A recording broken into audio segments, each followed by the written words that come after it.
All right, starting week 3, very intense practice. Had an additional challenge today with the heat. It's 20 degrees warmer today than it was last week, and so I thought they handled it really good. Now, it's that I'm not saying it didn't tax them, physically and mentally a little bit, but I was really happy with the way they pushed through. Um, you know, Going back to the scrimmage Saturday, after we looked at the film, it's kind of what I talked to you about post practice. Uh, a lot of good, and all of the bad is correctable stuff. Stuff you just got to clean up. You kind of, what's stopping you is yourself, and that's both sides of the ball. You know, and so that's what we challenged them this week to get things cleaned up. Where now all of a sudden was that a great play because of execution and because somebody did something special, or was it because of a bust on the other side?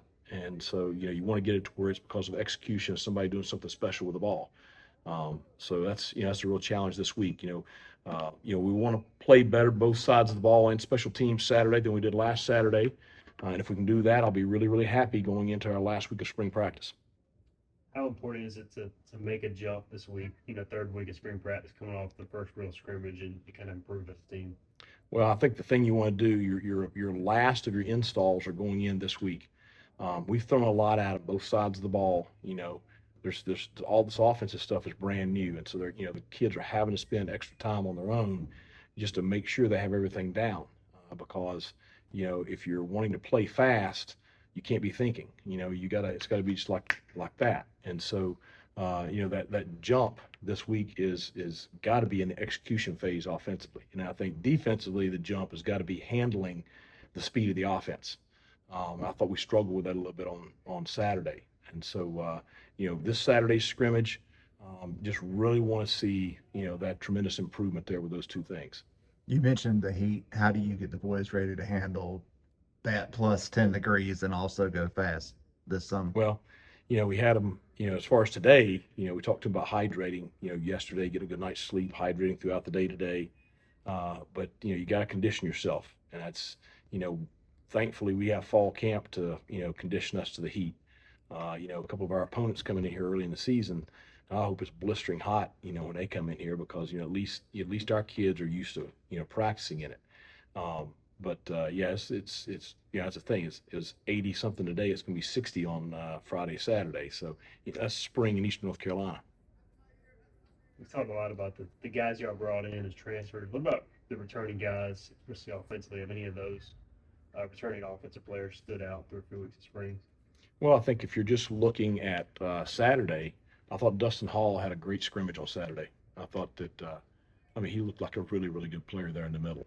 I thought Parker Moore had a really good day on Saturday, and I know that he's playing with more confidence this spring than maybe he has in the past.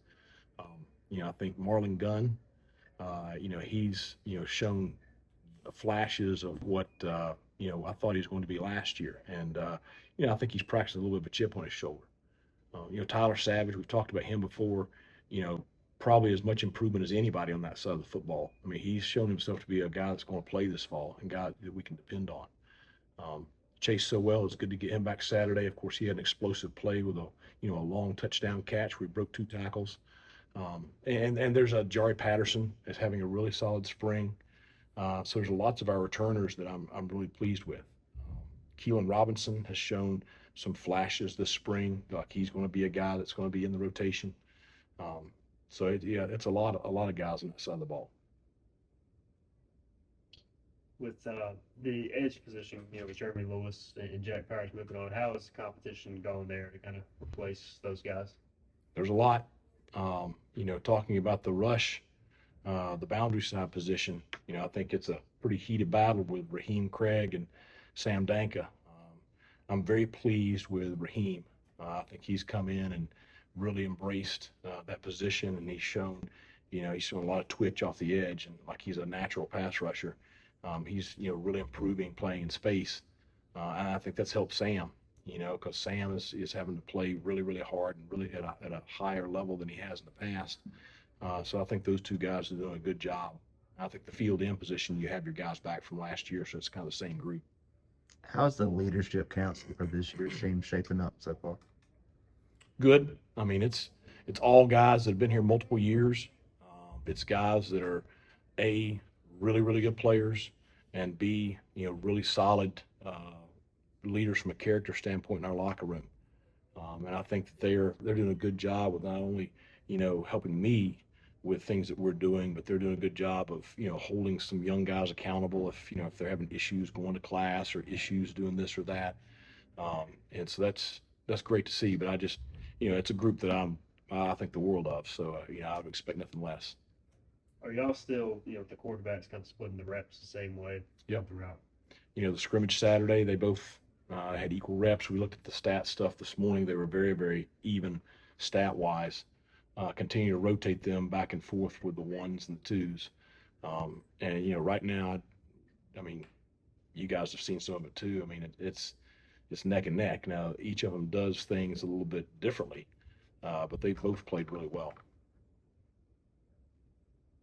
Anything else for Coach? Appreciate it, Coach. Thank you. Okay, thanks.